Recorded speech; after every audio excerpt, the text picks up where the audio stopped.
let me start this class on Hinduism with one of my favorite disclaimers. Some of you've heard this a lot, but let me just say it because it's honest truth. I am no expert, okay? I'm just going to offer this to you as a sojourner in this world. That is, I'm learning, you're learning, so we're all learning together. I hope some of this is helpful. What I hope to do in this entire series, we had an intro class last week.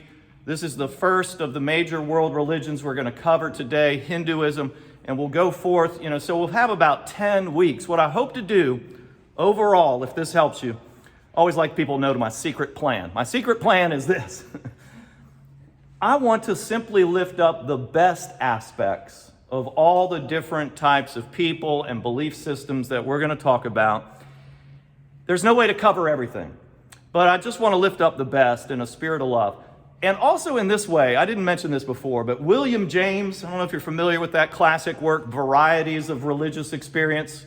Well, I tell you, even as a plain vanilla Methodist, I've had a variety of religious experiences, and I just offer that as a joyful thing. What William James said was to talk about religion not as a dull habit, but as an acute fever.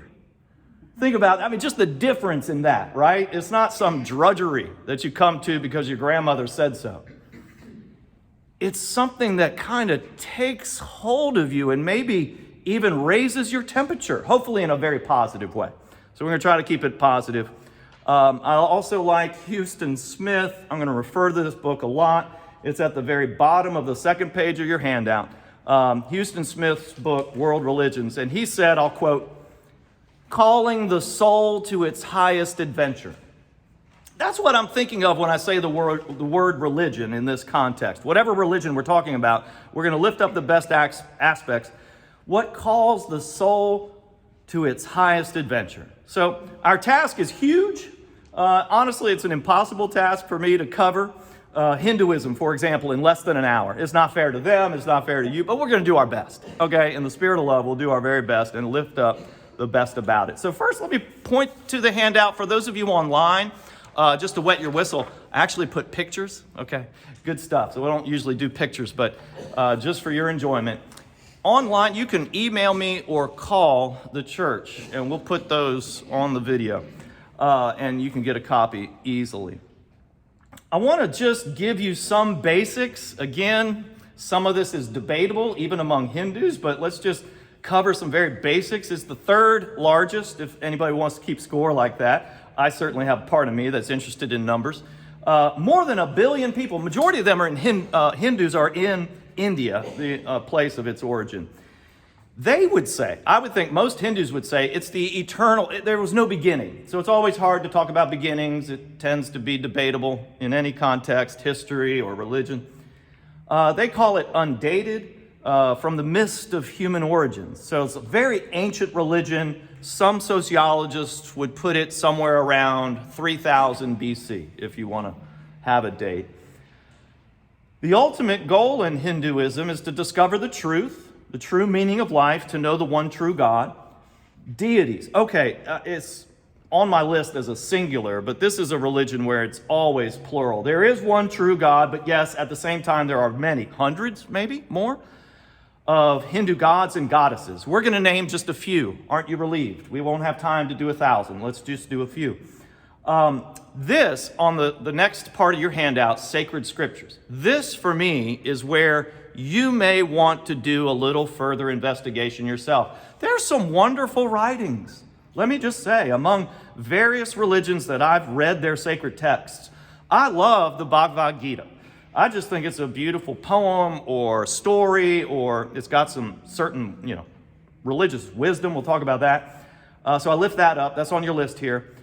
They will refer to their sacred texts as Vedas, V-E-D-A-S. You see that here? It means knowledge.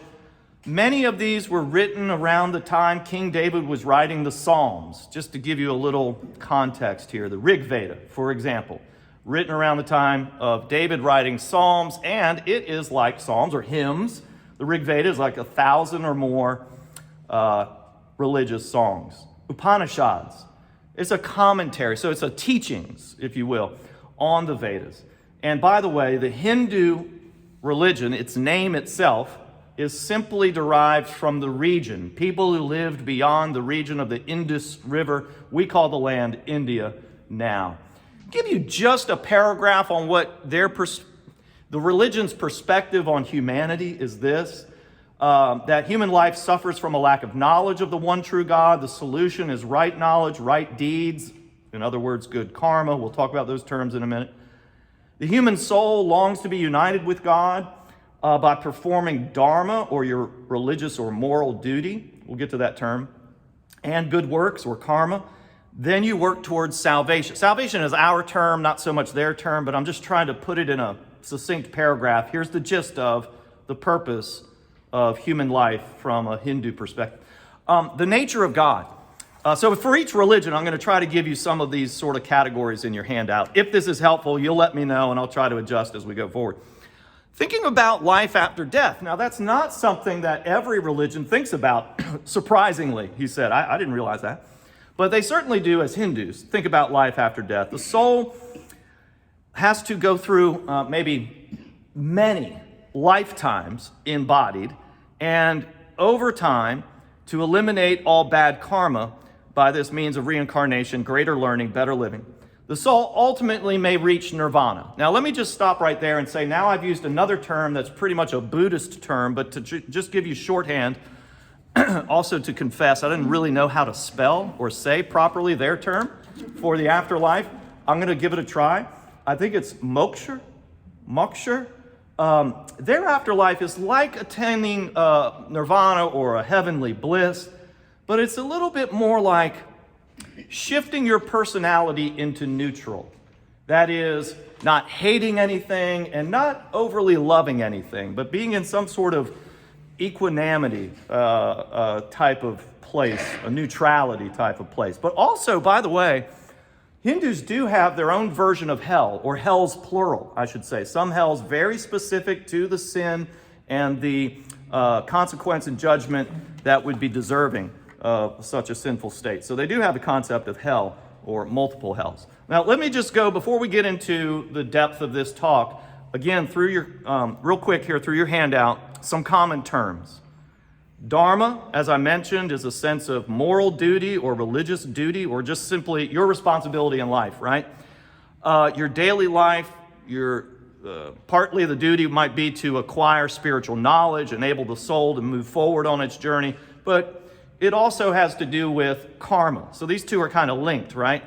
Good works, actions, both good and bad, carry energy forward in the Hindu idea. Similar to what we might hear in our Bible, you reap what you sow. What goes around comes around. You might have heard that. Or you get what you give in life. That's the idea of karma. Now, I want you to know yoga is so much more than an exercise class. Okay, we kind of encountered it that way in our culture now. But think about the root word. Yoga is the same for yoke in our language. Jesus, you might have heard Jesus say, I take my yoke upon you. It means teaching or yoking together, like oxen, you bring something together. Yoga in the Hinduism religion, it provides practice or a path that you would daily work on these practices in order to deepen your meditation and your spiritual discipline. Now, just as important, I got two more terms. There's many more. We're going to encounter a few. You may want to have a pencil in these classes, or you can go back on the tape and get further things written down if you want to. Atman and Brahman. The Atman is the word for, or a concept of self. We could say soul, but I think there's a little bit more to it. It's about the whole person, body, mind, and spirit.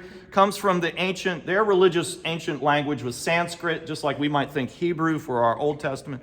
Sanskrit had this word for the eternal self, the Atma.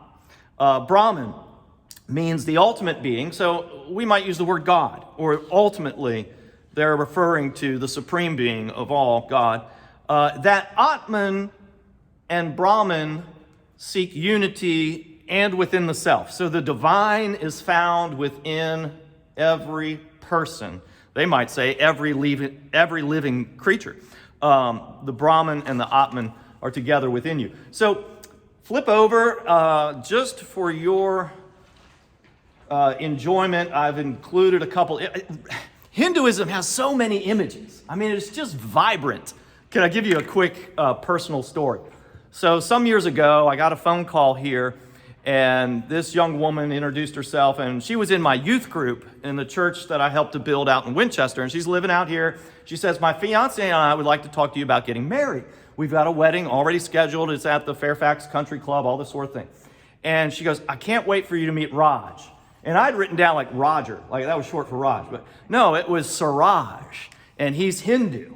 And that I would perform the Christian wedding on one side of the banquet room, and then everybody would turn their chairs around, and the bride and groom would walk over to the other side of the banquet hall, and there was a Hindu wedding. Let me tell you, when we walked in, here behind me, now if you're looking on screen, behind me, it's not even as ornate as this. I stood in front of a faux fireplace. Do you know what I mean? It was just a mantle and like a little picture of a fireplace. And we had a candle and the wedding rings. This is Christian matrimony, okay? This is the pageantry that my tradition brings to it.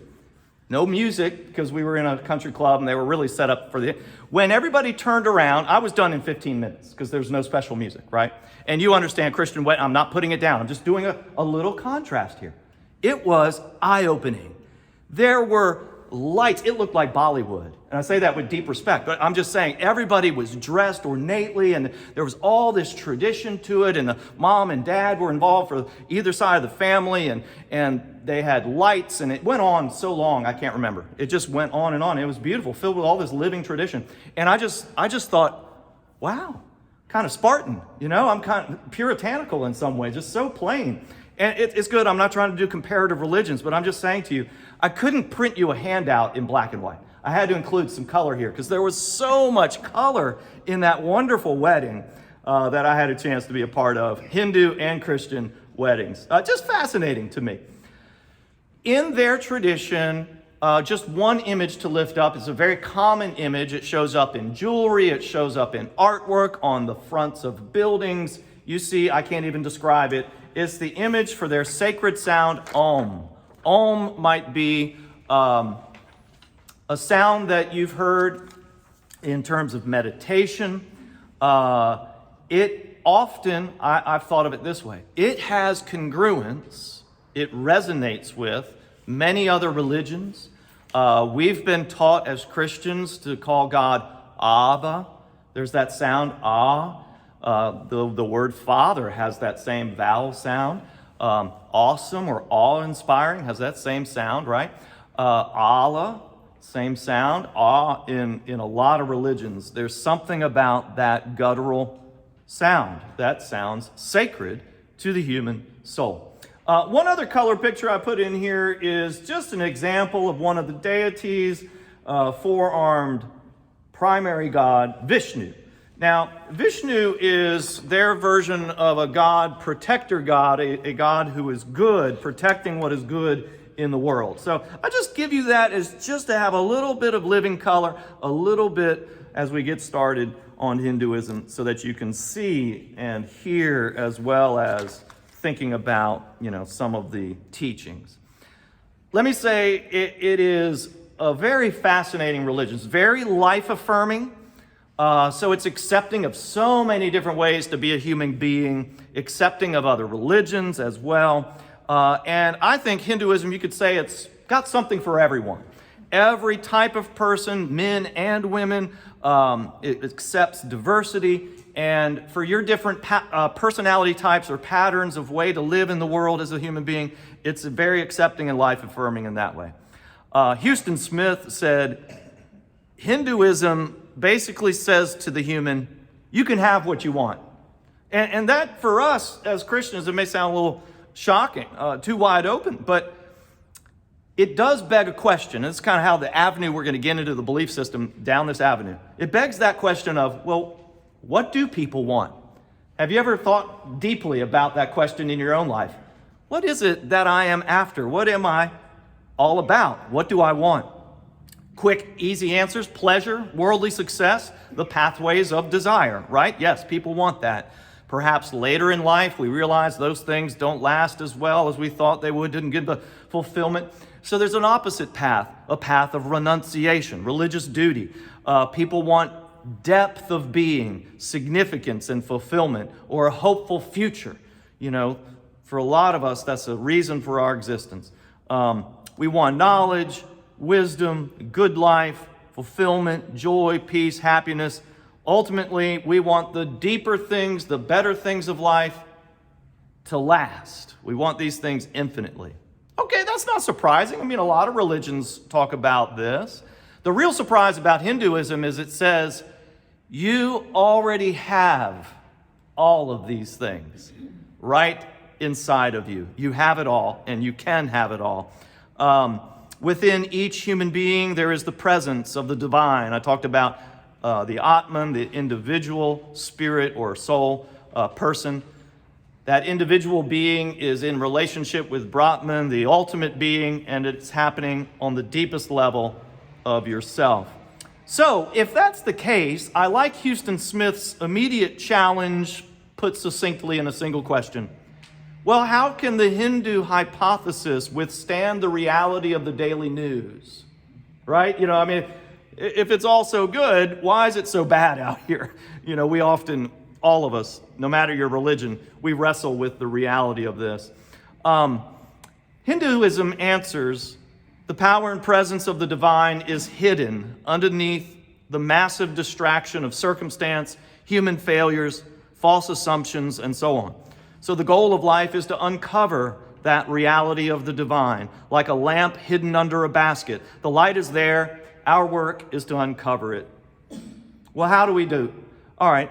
The way forward is yoga, or these various teachings, the yoke, the teaching. The pathway to a life of faithfulness in the Hindu belief system is through one of 4 yogas, 4 different ways. I mean, there are many types, but in order to present it here in the next half hour, let me just lift up 4 of these. And people, the other thing about Hinduism is that you're so free to choose. And I think in Christianity as well, there's so many different churches now, denominations, types, that you can choose. But Hinduism really welcomes that, to say, look, just choose. There's a path that's going to work with your personality type. So we'll kind of go through 4 of them right now. Although I'm saying this in a way, I hope you can hear me saying this. My Hindu friends may not describe it so simply, all right? But for me, the way my brain works, we kind of need a list, kind of have to feel like we've gotten somewhere. So this is a way we kind of put them into categories, and Houston Smith does this. So I'm kind of following the lead of a greater teacher. So to be clear, in the Hindu context, yoga is a method of spiritual training. Yeah, there's going to be some physical aspects. We'll talk about that. But it's spiritual training designed to draw you into integration, into unity, to uncover the light of the divine hidden deep within you and bring you to unity, Atman and Brahman together. So there are many types of yogas. First one I'm going to lift up in these 4 pathways to God is the way to God through knowledge. Now, all of these different yogas or ways, paths to God, involve some moral imperatives, cultivation of moral habits, non-injury, do no harm to others, truthfulness, non-stealing, self-control, cleanliness, contentment, self-discipline, and a resolve or a commitment at heart to keep going forward, to keep improving oneself. I mean, we find those ingredients are pretty common among religions all around. So I'm not going to restate those in the unique ways that each of these, but I'm going to get to the highlights of each of these paths. So the first one, the way to God through knowledge, is called Jnana Yoga. If you want to write it down, it's Jhana is how we would put it in our English language. Jhana, Jhana. Jnana Yoga is about knowledge that's not just information. It's not simply encyclopedic knowledge. Rather, it's more like wisdom. That is, it involves intuition, discernment, and transformative knowledge to help one go deeper in life and grow closer to God. This yoga works well for people who have that personality type where they don't mind spending a lot of time in their heads. They just do so naturally. They like to explore. We might use the term intellectuals. I say that in a positive way, if that term's okay with you. Somebody who values higher education. Maybe we might use a category in our context like introvert. So not everybody wants to do the path of knowledge, but for those for whom it works for, it is very popular. These are not hard and fast categories, by the way, but I think you get the gist. Some people may utilize for a certain part of their life, they may be using this particular type of yoga, and later in life use a different one. So these can be blended. They're not hard and fast. But in this case, it would be more attention to the sacred texts, the Vedas. Learning more is important. Many people from India, you may know this, value higher learning these days, want their children to be in college and graduate school, become doctors and lawyers. Ever think about that? Yes, we value that in our culture as well, of course. So for me, that's certainly been one of my ways that I feel like I've deepened my own spiritual life in my religion, is to continually learn. And I think about, as a Christian, the word disciple means learner or like student. And so there's an equivalent here. I like also thinking about it this way. You know the old phrase, you can't take it with you? You know, you can have all the financial success, but I've never, at all the funerals I've done as a pastor, I've never seen a U-Haul behind a hearse, right? You can't take it with you, right? What can you take? I mean, I think we make an assumption, and sometimes I fail to think how important this is. I do believe, as a soul, you take your growth, your personal growth. You might think about it as education, but it's not so much like trade knowledge.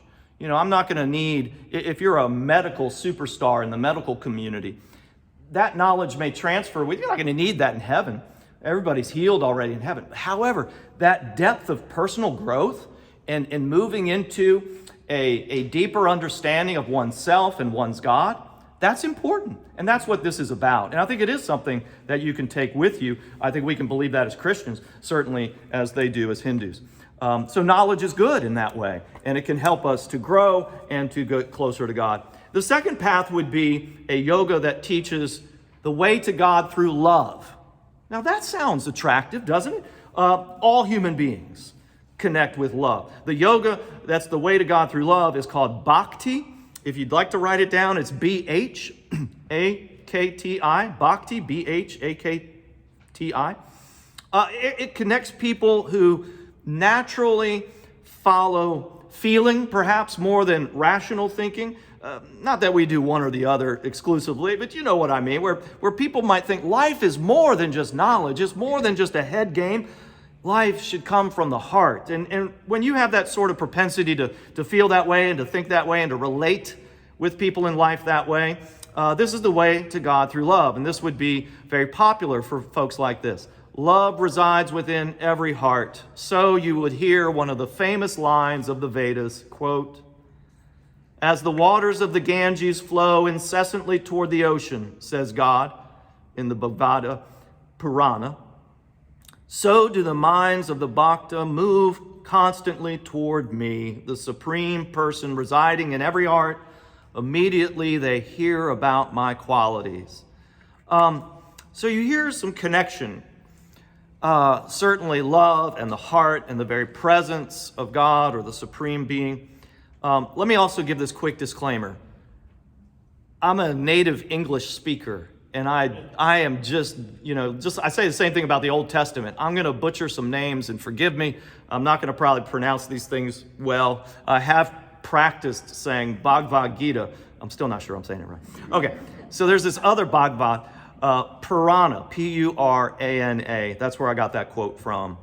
So do the minds of the Bhakta, the followers of Bhakti Yoga, move constantly toward me, the Supreme Person residing in every heart. So the love path, I think, is highly parallel to Christianity and much of the teaching of God is love and so on. So much parallelism that many Hindus consider Christianity a very well-lit path of Bhakti Yoga, right? I mean, you can understand that. I say this in love. It's not any problem for me to think that some of my Hindu friends might look at Christianity as something very congruent with their faith. Now, it's, with a grain of salt. I would understand if somebody believes that their religion is the most ancient religion than they would see a lot of the other religions growing out of. Now, it doesn't stop them from some people being angry about that. But it's interesting to see the parallel, particularly with the way of God through love, the Bhakti Yoga path. Aiming to love God totally without ulterior motive, then the person on this path sees all other loves in life in relation to this ultimate or supreme love. A love supreme. If you got any jazz listeners out there, John Coltrane, that phrase comes to mind. All other loves are in service to this supreme love or to one's development of love for God. So the multi-God form imagery and rituals of Hinduism all aid the believer in cultivating a love for God. One example of practice along this way is called japam. Now think of the word Japan, but end it with an M. Japam is repeating God's name over and over.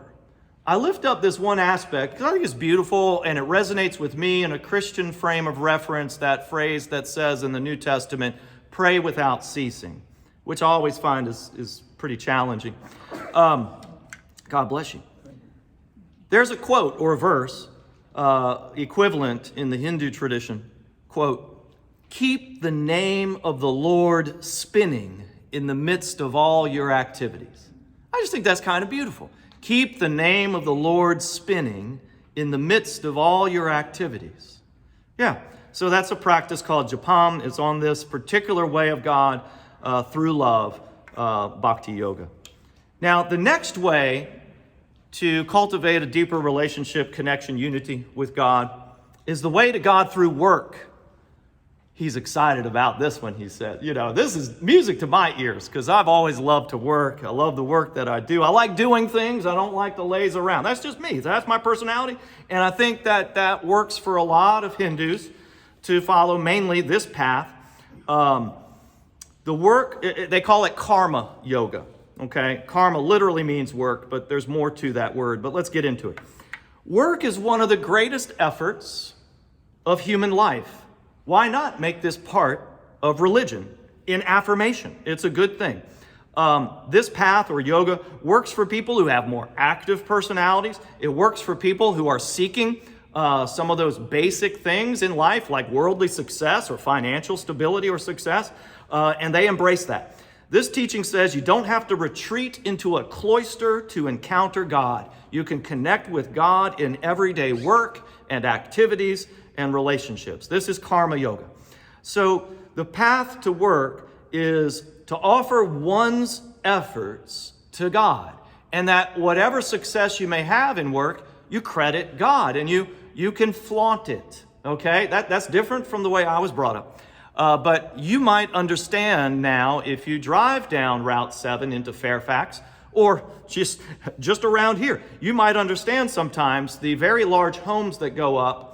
I've been told some of them, families who are buying these very large homes, want to be right on the big street, want to be seen on Route 7 in Fairfax or getting down to McLean or what have you, because it is a way to show God's blessing and to show others the way to God through good work. And so for some of us, it may seem a little over the top. I remember when I first got to Galilee, somebody asked me, I know we have, this nice church here and there's this little pond, but what is that enormous structure right on the other side of the pond? I was like, oh, that's our neighbor, Mr. Zafarian.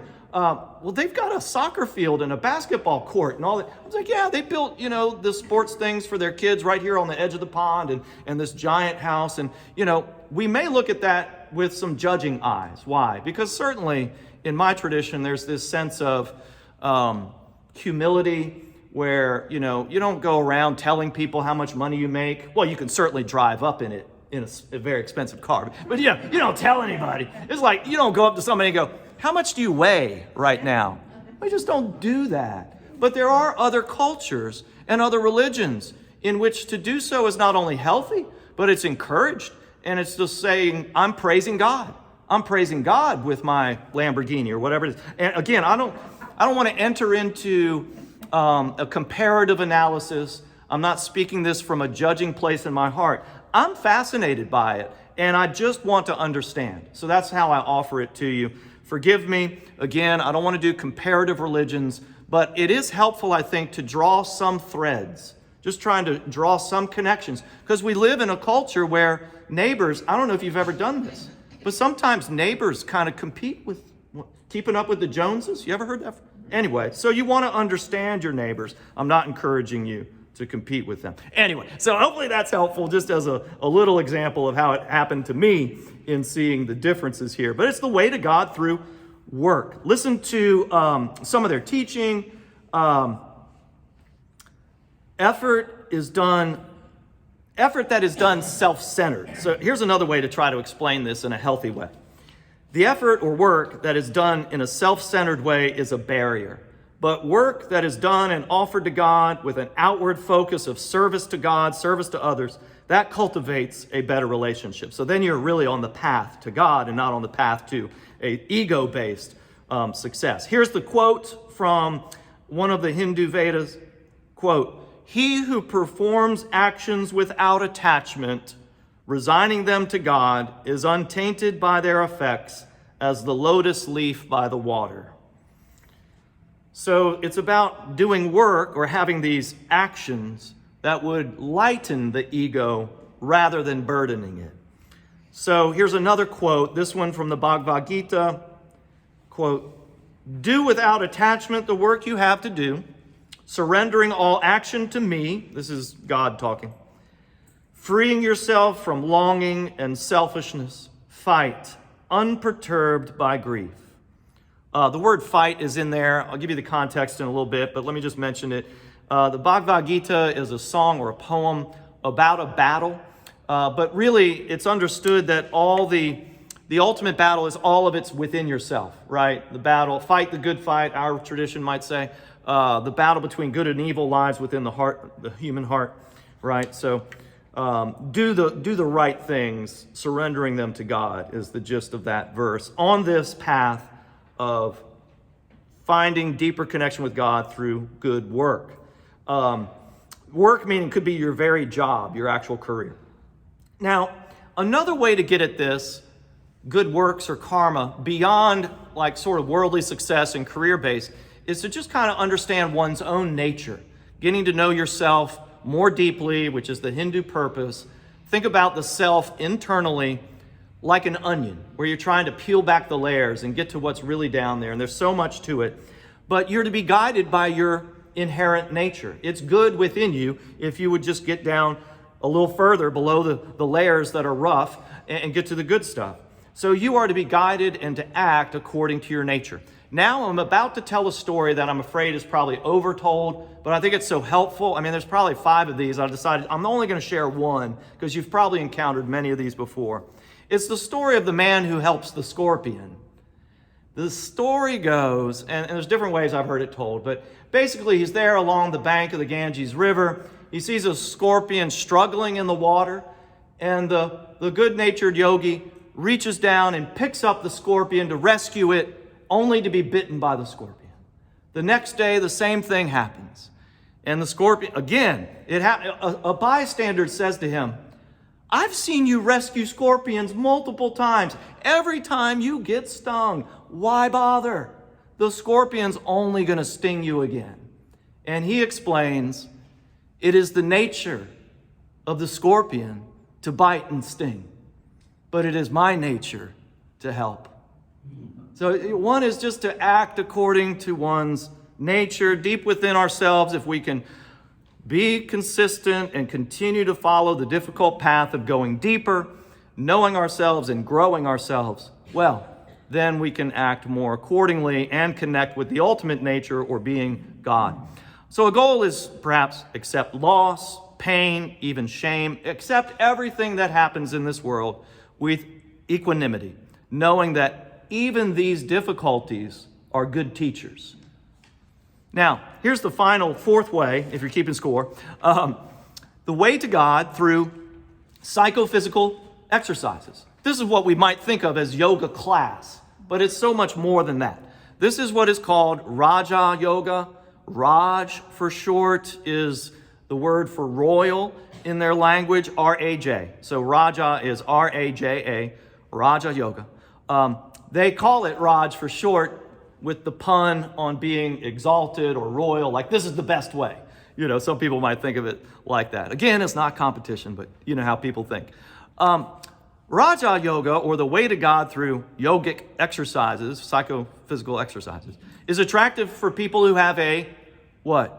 Physical fitness interest? No, actually it's about having a scientific mind, because this is so much deeper than the physical part of it that you see. As Smith explains, the human self is a layered entity. I mentioned onion. He doesn't say that, but that's what comes to my mind, of course, because I'm always hungry. The human self is a layered entity. We don't have to go into the detailed of Hindu analyses of all these layers, but think of it as self-experiment and like scientific experiment. These are some of the terms that are used. To know on a deeper and deeper level, there should be a method or a technique that's been refined with science and practice through centuries, so that we can peel back the layers of the self and get down to one's true nature, one's true self, the Atman. Now, yes, as a pathway to connecting with God, the Hindu believes at the deepest level inside of you, there lies the being itself, the infinite, the eternal, talking about the Brahman, the ultimate God. And so, let me do a quote here. Quote, "I am smaller than the minutest atom, likewise greater than the greatest. I am the whole, the diversified, multicolored, lovely, strange universe. I am the ancient one. I am man. I am Lord. I am the being of gold. I am at the state of divine beatitude." So sings the sutra. It's just kind of some amazing verses to me. Very interesting language. This path, Raja Yoga, is where we find the many postures of yoga physically.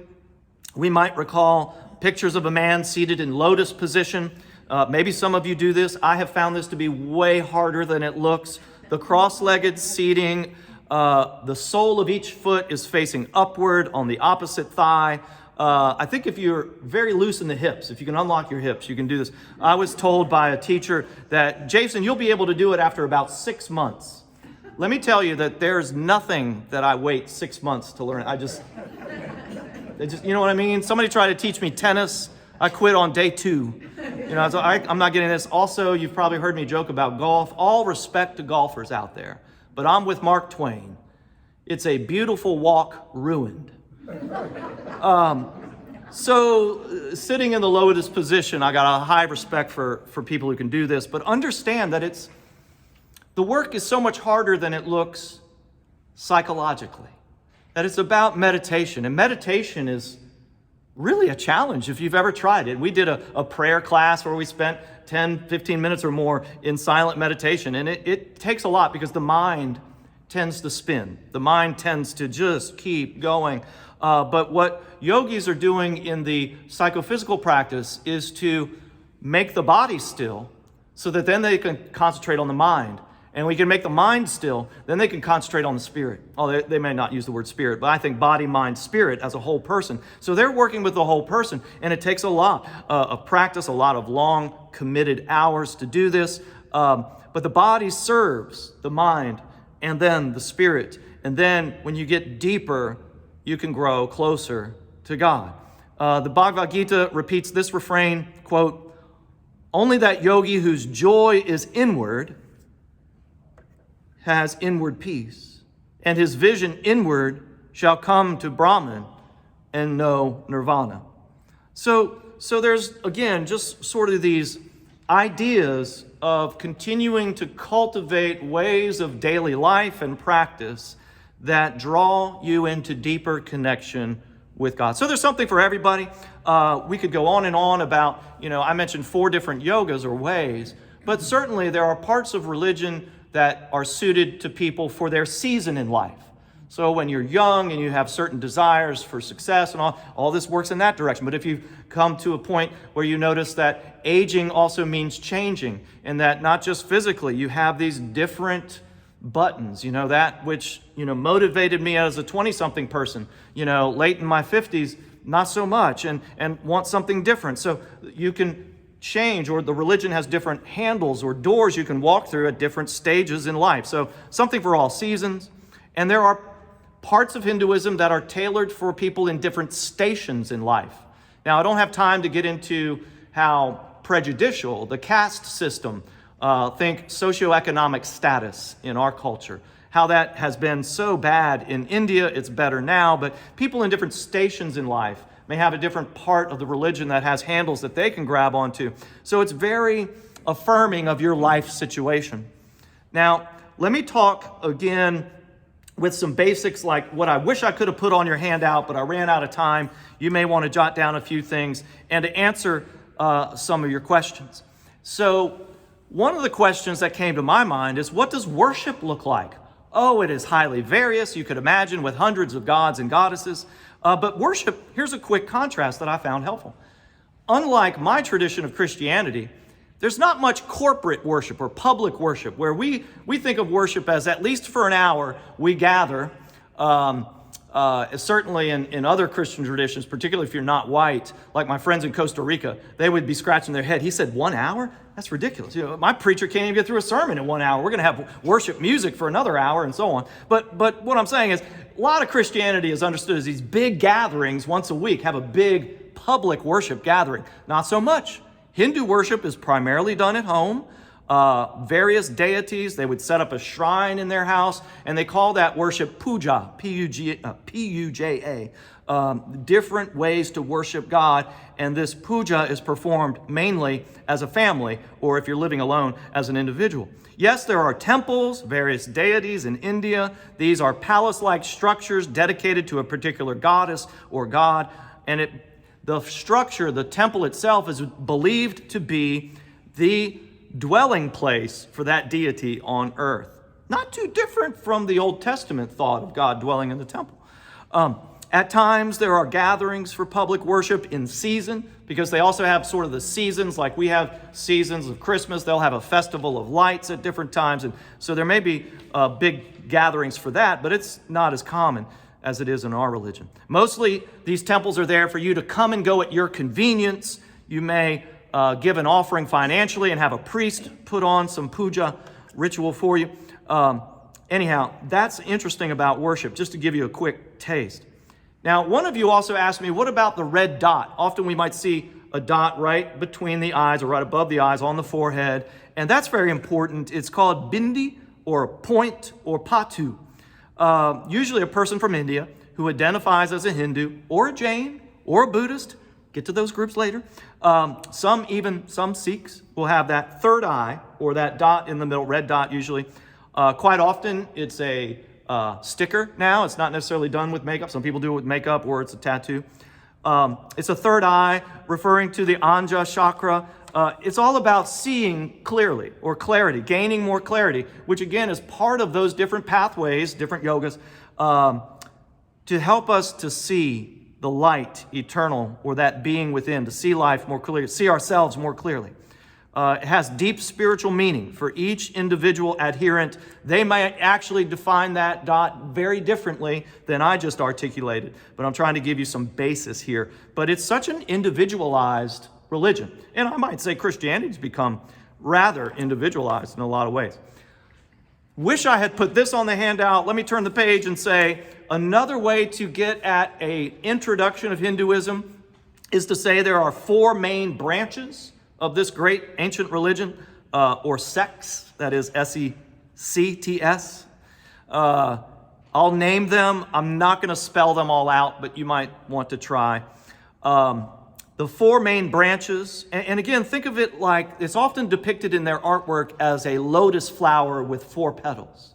So it's 4 distinct, but all in one, right? So it's still united in one. Vaishnavism, Shaivism, Shaktism, and Smartism. Let me just say one quick thing about each of these.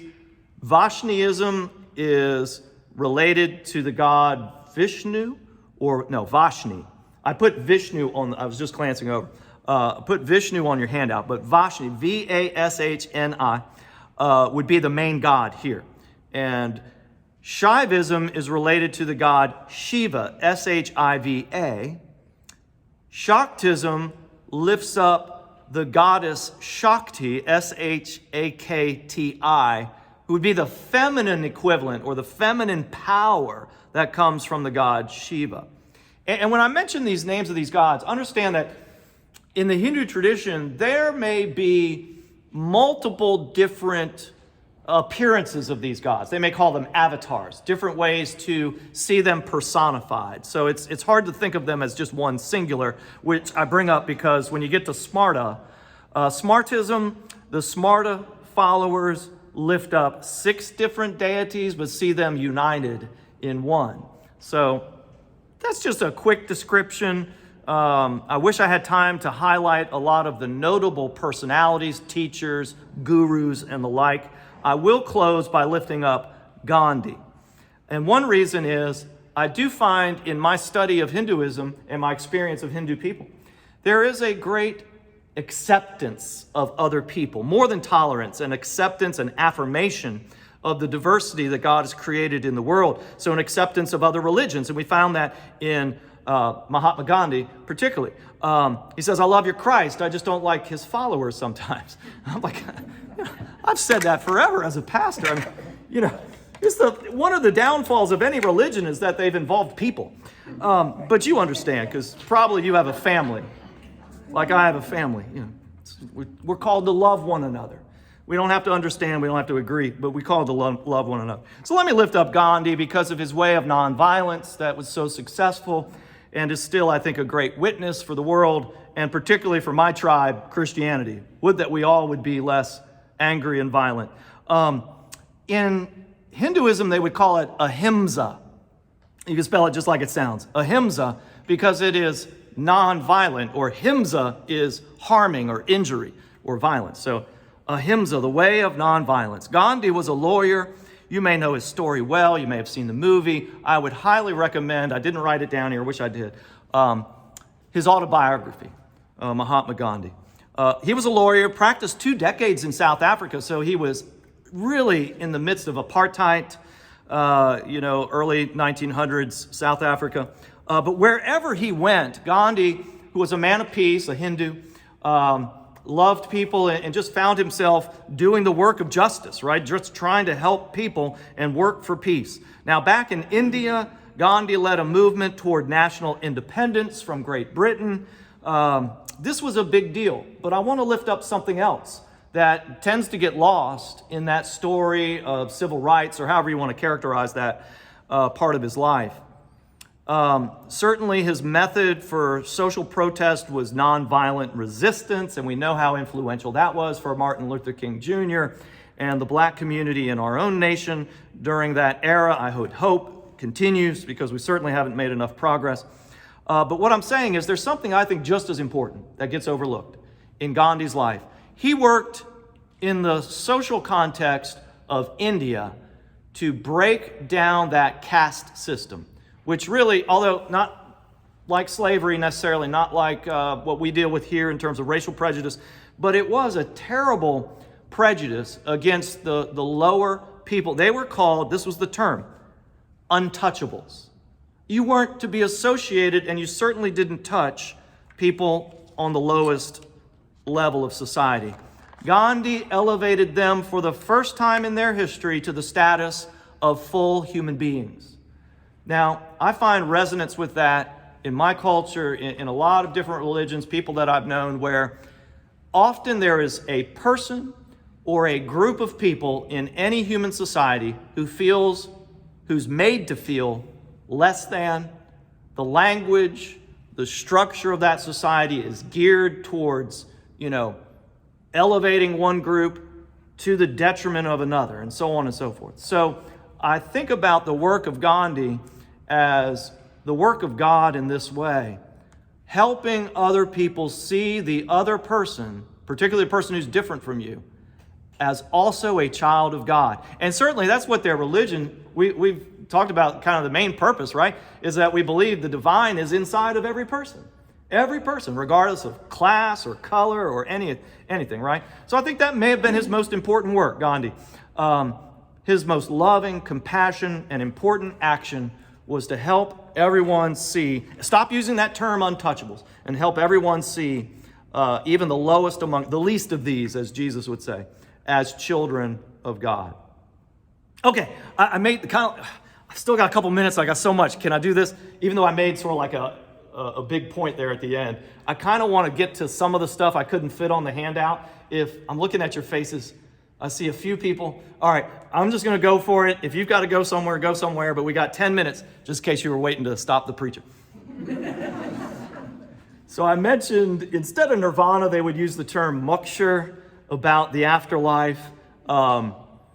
There's also the word sutra, and I threw it in here and I didn't explain it, but we might use, as people who read the Bible, we might say verse, chapter or verse, or here's a verse that says this. They would say sutra, and I love that word. It's where we get the word suture if you're in the medical community, or if you're just a patient like me who's gotten so many stitches I can't even remember. But somebody who does a suture, it's a thread. It's a stitch and a thread. And I love that kind of idea because so much of their sacred texts are lyrical. They're songs, right? So here's a thread. Here's a sutra. I've mentioned that they do seasons and festivals. They have a festival of lights that I find has parallels to Hanukkah or Christmas here in the West. And they have many saints, they wouldn't use that word, but notable personages. I think there was one Maharaji who influenced in our culture back in the 60s and everything, and influenced some famous people out in California. The Beatles, for example. Deepak Chopra claims some connections. And so they have, like we have, sort of this canon of elevated personalities who've made such a contribution to the religion. And I can't go down the list. I'm sorry I can't pronounce the names, let alone get them all listed for you and tell you something great about them in the time remaining. But what I can do is lift up two of the offshoot religions that I think is important for us to know, because again, I'm interested in just learning more, faith, seeking a greater understanding of the other, showing respect for that. And it just starts with just having a basic knowledge that there is a difference here. Some offshoots from Hinduism include Buddhism, so we'll get to that the next chapter, next week. But there's also Jainism and Sikhism. Now, Sikhs might be a little bit more familiar in our culture or here around the DC metropolitan region. You'll see this. I was at a clergy meeting at a Methodist church in Fairfax Station, and it's right next to the Sikh temple, which has a very ornate gold dome. It's not huge. It's just very distinctive and beautiful. So Sikhs are around us, and not a very big religion. When you talk about total adherents, it's probably over 30 million worldwide now. But that's a high number when you think it's one of the youngest religions. I don't have an origin date written down, but I'm just saying it's a fast-growing, younger religion. It might appear to us to be a type of Hinduism. It may claim some connection with that, but they distinguish themselves. Now, you might also have seen the word Sikh, S-I-K-H, in world news recently. This summer, a very influential Sikh leader was killed outside of his temple in Canada. There's a lot of difficulty in India about this, and it led me to find out, maybe you already knew this. Sikhs in India, they're a very small minority, want to divide from India and be recognized as having their own national homeland. So we see a similar violent counterpoint to that in Israel with Palestine and all that sort of thing. So those things happen. But what I want you to know is you might be in the grocery store and see a man, usually a bearded man, right? The beard is important for Eastern cultures. Although I've been reminded, by the way, younger men than me in my own church who say, more than half of males wear a beard now. I don't know, maybe I'll try it. They say they have something called No Shave November. We'll see. We'll see. Unfortunately for me, when I grow facial hair, in my house, it's called wife repellent. And marriage is hard enough. We don't go. She doesn't listen to the whole tape. Don't worry. It's all good. It's all good. So it never lasts long on my face. But I'm reminded the beard is a sacred thing, quite seriously, for a lot of religious believers, men. But you might see a bearded man in the grocery store who has a turban. And if he's wearing a turban, it's likely he is not Hindu, but Sikh. Okay, the Sikhs like the turbans. And I found out, by the way, just a little bit of male fashion, because I'm curious. It's already formed as a hat. So a lot of them don't wrap it anymore, but you can buy it and it's already got the shape of your head, like you would get a hat. But the reason for this, and I think about the yarmulke for the Jew, it's important in a lot of cultures for men, and important in a lot of world religions to cover the head, because that is thought of as the most sacred. The most sacred part of the human is the head, and so cover it more often. But that's a difference with Sikh. You could go into the difference between a Hindu and a Sikh into, I don't even want to say beliefs necessarily, but how do you derive your knowledge? Which Vedas or which teachers and so on? Because Hinduism does not have a central religious figure, leader, teacher, or one central scripture. But yes, Jainism, it's also called Jain, Jain Dharma, Jain Dharma. Very small, like 4.5 million around the world. They differ from Hindus and Sikhs in following other specific teachers and other specific sacred texts, but with a lot of congruence. So let me end with this. Where's the congruence? I would just want to lift up, if I can, in each of these lectures on the different religions, how similar the ethics are, particularly when it comes to how you should treat your fellow human being. There is a sutra that sounds so similar to what we call the golden rule that Jesus said, do unto others as you would have them do unto you, right? So with respect, live your life with relationship to the other. They value the sanctity of life. Not only human life, but all life. They extend that to animals. You've heard the phrase sacred cows. If you've ever been to India, you'll see cows roaming freely in the streets for various reasons. No single reason that I could lift up, but for many reasons, the cow has become representative of kind of the highest sacred animal in the animal kingdom. So a lot of Hindus are vegetarian and lift up the cow more than others, but all life is sacred. The same morality or a life that is virtuous, compassion towards others, all of these same ethical teachings would find congruence with our own if you and I are from a Judeo-Christian background. So I wanted to get that clear and maybe end with this quote, closing with a reminder that Hinduism is really about honoring and connecting with the ultimate God, that God is ultimately greater than all. And so here's an awe-inspiring prayer of Shankara, which begins with the invocation, and I quote, "O thou before whom all words recoil. O thou before whom all words recoil." And the prayer goes on. It's this idea that God is ultimately so much more than any human description could give. There's a greater mystery to God than we can approximate with our understanding, our religious rituals, scriptures, and so on. God is God, and God is greater than all. So I'll leave you with that. And I'll take any questions that you might have if you don't mind lingering for 2 minutes.